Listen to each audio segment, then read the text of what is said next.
Now in today's video, we gonna talk about some guys who made it in the rap game, who was really living what they rapped about, with proof and cosigns to back it up. Now this is part 1 of G's in the rap game, and this is their story.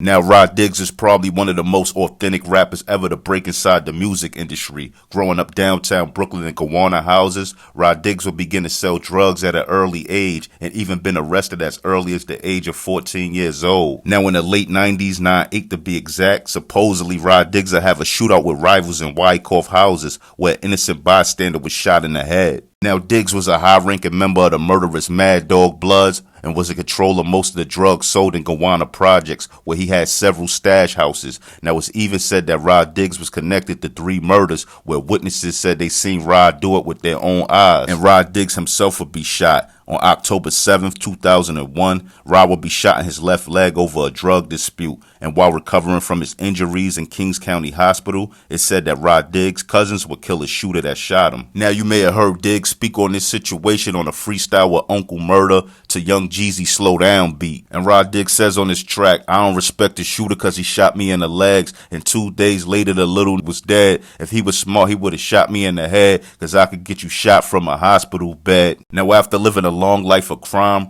Diggs would eventually have to face the consequences of his actions. On October 5th, 2010, Rod was arrested for 3 murders, drug dealing, racketeering, which all was federal charges. And at trial, several of Diggs' songs and music videos was used against him as evidence. Diggs would eventually get sentenced to 12 life sentences and 105 years in prison. Now, 50 Cent, aka Boo Boo, is one of the few rappers who really came from the streets. 50 mom Sabrina was a hustler, so it was natural for 50 Cent to start selling drugs at the young age of 12 years old. Now, it's even said 50 Cent was good with his hands, and he was known to get physical with his peers. And it's even said that legendary street hustler Black Just helped 50 Cent get in boxing, being that he didn't have a problem with putting hands on people. Now, it's verified by some real street goons that 50 Cent was actually hustling crack on the block and had other people working for him selling crack as well. He always had it. It wasn't like he was broke. He always, had the block, 20 workers. At the time, 50 the man on the block, man. He had on his blue mother jeans he always wear, tuckers, and a wife beater. Now, Supreme Team Bimmy, who's the uncle of Waka Flocka Flame, even said 50 was outside doing robberies as well. When I first met 50, he was sticking up. I said, yo, he doing a lot of sticking up. 50? Yeah, 50. He doing a lot of sticking up. Now, in the 80s and 90s, it's been well documented that Supreme had a tight hold on Queens and mainly the Southside Jamaica area. But it will be said that 50 Cent was one of the few people that didn't fear him. There's only 4 niggas that I know personally in Queens that wasn't scared of Preem. 50, E-Money Bags, Homo, Big Nose Troy. But speaking about the 90s, in 1994, 50 Cent will be arrested for selling 4 crack vials to an undercover cop, and he'll be arrested again shortly after when his house was raided and they found heroin, 10 ounces of crack cocaine, and a starter pistol. 50 will be sentenced to 3 to 9 years in prison, but only did 6 months in the shock program because his crime was non-violent. Now, May 24th, 2000, 50 will be shot 9 times in front of his grandmom's house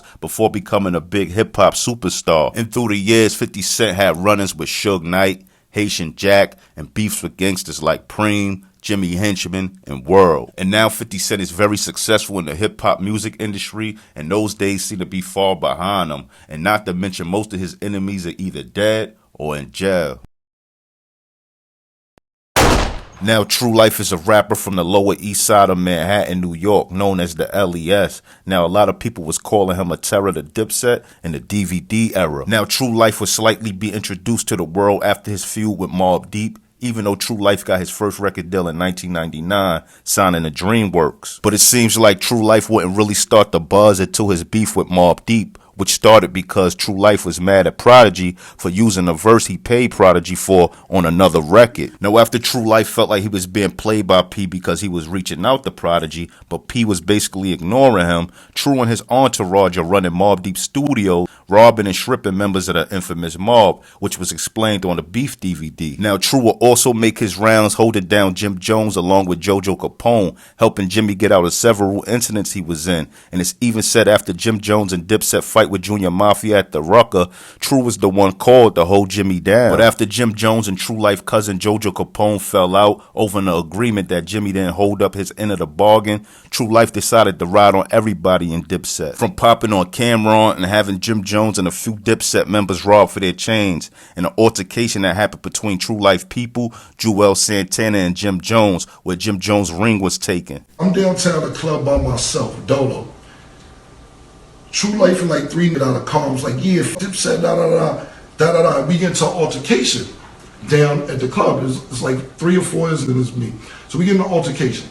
And even got Jim Jewelry on YouTube. Yeah, we took Jim Jones, bringing all this other shit.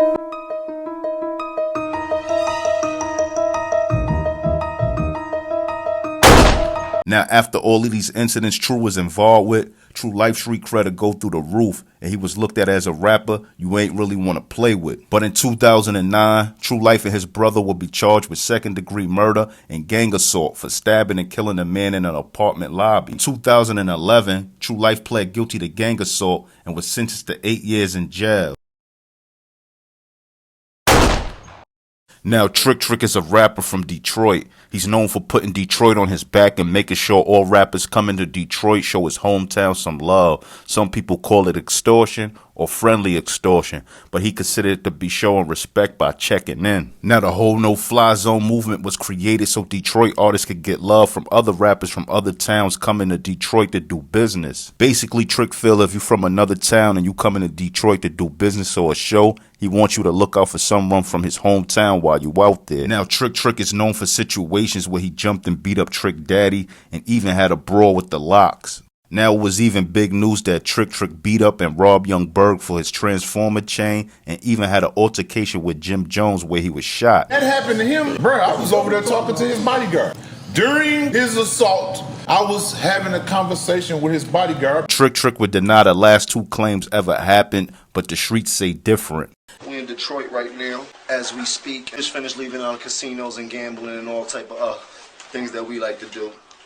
Now, it's also said back in 2014 when Rick Ross was set to do a show out in Detroit, he was the reason Ross ain't perform, and also said he was scared for his life, which Ross denies. Now, the scary thing about Trick is supposedly he owns a few clubs out in Detroit, and he also has a lot of close relationships with a lot of the promoters. So when a rapper get booked, it ain't hard for him to find out what flight you took, or even what hotel you staying in. Now, before Trick was known for his reputation of applying pressure on rappers, he'll be arrested for murder. Supposedly in 2003, Trick was accused of shooting and killing a man while he sat on the porch with his girl and his sister. Now, the victim girlfriend took a Goon Squad CD to the police to identify Trick, but she eventually changed her statement, and Trick was released after serving 6 months. Now, message to all the kids out there that think it's cool to be a gangster or to really live what you rapping about. Well, most of the drill rappers do it anyway, but just know all these men in this video all face consequences for their actions, whether it's being shot or going to jail. But anyway, if you're a fan of these old hip-hop stories, tell a friend and tell a friend about my page. Like, comment, subscribe, and hit that notification bell. More exclusive content coming, and I'm out. 1.